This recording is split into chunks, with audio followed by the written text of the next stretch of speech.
जो पानी से नहाते हैं वो लिबास बदलते हैं, जो पसीने से नहाते हैं वो इतिहास बदलते हैं। मेरे सम्मुख ये सरदारी बैठी है, ये इस बात की गवाह है कि पिछले, मैं तो कहूंगा कि सिर्फ 2.5 साल और 70 साल कांग्रेस का, क्योंकि 2.5 साल तो कोरोना में बीत गया। कहते हैं कि चिड़ियों के पंजे में कभी बाज नहीं होते, कमजोर और डरपोक लोगों के कभी राज नहीं होते। साथियों, अगर मैं इंटरनेशनल लेवल की बात करूं तो हमारे मोदी जी ने आज जो एक्स्ट्रा ऑर्डिनरी काम किया है, तो विश्व के अंदर ये वो काम किया कि मेरे पास वो अल्फाज नहीं है बोलने के लिए, क्योंकि समय की बहुत कमी है। और दूसरी बात, ये हिंदुस्तान का पहला प्राइम मिनिस्टर हुए जो यूक्रेन में जाकर और वो शेर की तरह दहाड़े, और पूरे यूरोप कंट्री ने ये दिखा दिया कि हिंदुस्तान के अंदर शेर बब्बर शेर हैं। अभी साथियों, एक बात कहना चाहता हूं, जो इतिहास को भूल जाते हैं वो भूगोल को उनका बदल जाता है। आपको मैं बताऊं, जब 47 ये मुल्क आजाद हुआ तो 5 शिक्षा मंत्री 67 तक अनपढ़ थे। तो मैं पूछना चाहता हूं, क्या तुम्हारा भूगोल बना, क्या तुम्हारा इतिहास लिखा जाएगा? तो साथियों, ये चूक ना जाए, आने वाली 5 तारीख को भाई राजेश नागर के पक्ष में कमल के निशान पर मोहर लगाकर उनको और वॉल्यूम भी इसका फुल रखें, ज्यादा वोटों से कामयाब करना है, वरना ऐसे पछताओगे जैसे लक्की बंजारा कुत्ता मार कर पछताया था। और काम करो तो ऐसे करो कि पहचान बन जाए, और थोड़ी तेज चलो तो ऐसे चलो के L5 पे रखे इसको, बहुत सुंदर, सभी जिया ये सही आवाज है, लेकिन ऐसे जियाकारों के लिए मिसाल बन जाए।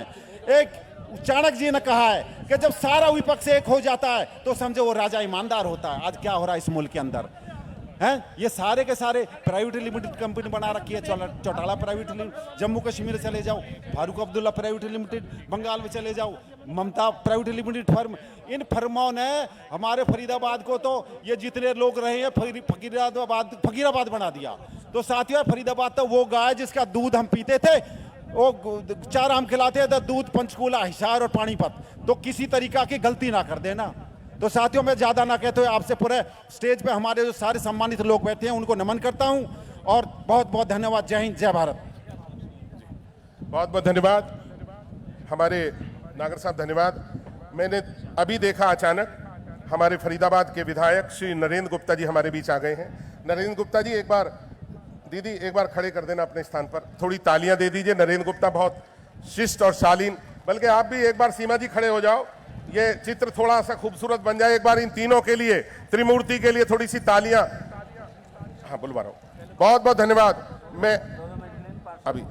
मैं रिक्वेस्ट करूंगा हमारे अजय बैसला जी, प्लीज अजय बैसला जी आए, हमारे बहुत ही जाबाज दोस्त और बेहतरीन पार्षद यहां से आइए।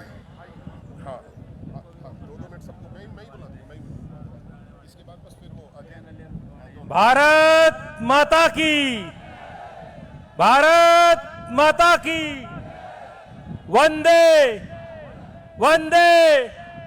भारतीय जनता पार्टी, भारतीय जनता पार्टी, नरेंद्र मोदी, श्री नायब सिंह सैनी, कृष्णपाल गुर्जर, भाई राजेश नागर,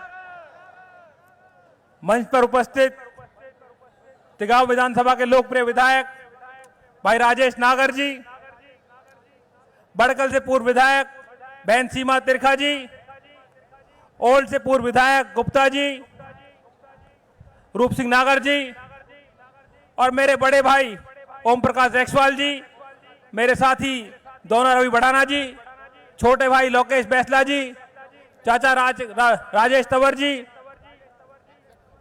और तिगांव विधानसभा से आई मेरी देवतुल्य जनता, मैं यहाँ आप पधारने पर आप सबका तहे दिल से अभिनंदन करता हूं, धन्यवाद करता हूं।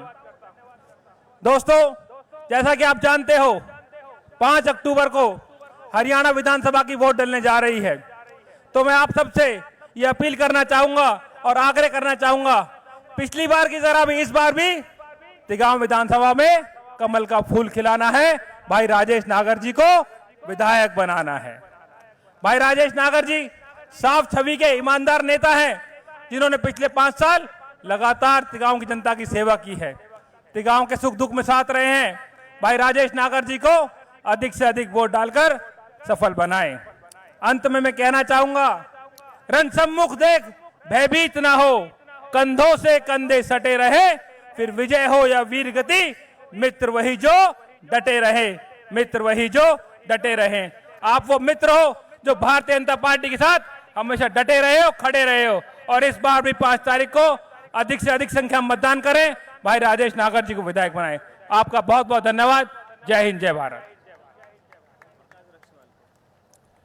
पूर्व पार्षद श्री ओम प्रकाश रक्षवाल जी।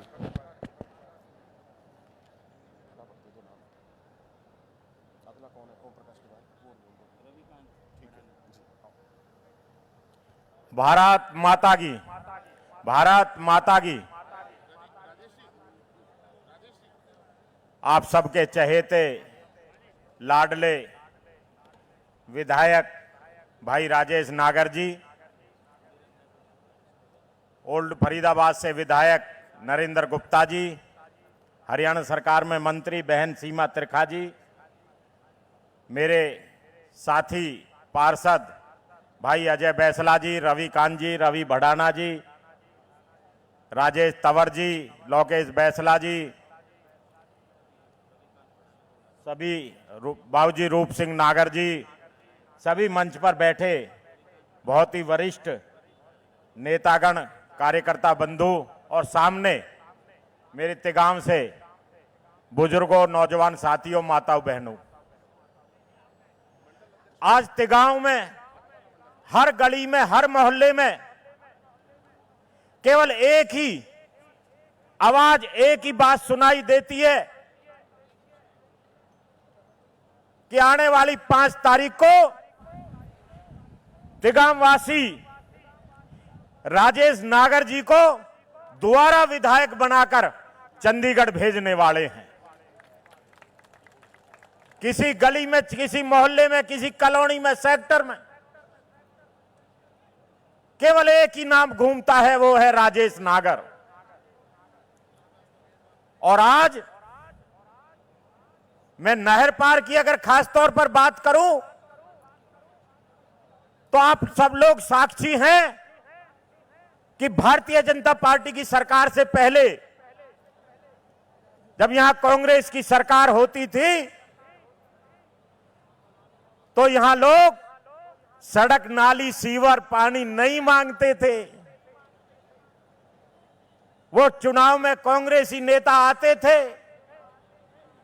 वो कहते थे 2 गाड़ी मलबा ले लो, 2 खंबे लट्ठे ले लो और वोट दे दो, और हमारे कॉलोनियों के गरीब भाई बहनों को 2 गाड़ी मलबे और खंबे में ठक कर चले जाते थे। अगर ये बदलाव रोड, नाली, सीवर, पानी मांगना सिखाया है तो ये भारतीय जनता पार्टी की सरकार ने सिखाया है। यहां भारतीय जनता पार्टी की सरकार बनने के बाद कॉलोनियों में इंटरलॉकिंग टाइलें की सड़क बनी, पल्ला से बसंतपुर का सीमेंटेड रोड बना, पल्ला से तिलपत का बना, सेहतपुर बांध रोड से तिलपत का बना, बड़े बड़े कम्युनिटी सेंटर, चाहे शाम कॉलोनी हो, सेहतपुर में सूर्य नगर 1 या 2 हो, या अगवानपुर की 3-3 चौपालें हो, भारतीय जनता पार्टी के टाइम बने। एक बड़ा बिजली घर बना तो भारतीय जनता पार्टी ने बनाया, सारे स्कूल अपग्रेड हुए तो भारतीय जनता पार्टी ने किए। इन कांग्रेसियों के पास कोई बताने का एक काम अगर हो तो ये आकर बता सकते हैं कि इन्होंने, इनके लंबे टाइम तक इनकी सरकारें रही, कि इन्होंने कोई एक काम इन कॉलोनियों में कोई किया हो। इसलिए मैं कहना चाहता हूं, ये नहर पार के हमारे भाई बहन ये जागरूक हैं, ये मोदी और मनोहर और नायब सैनी जी के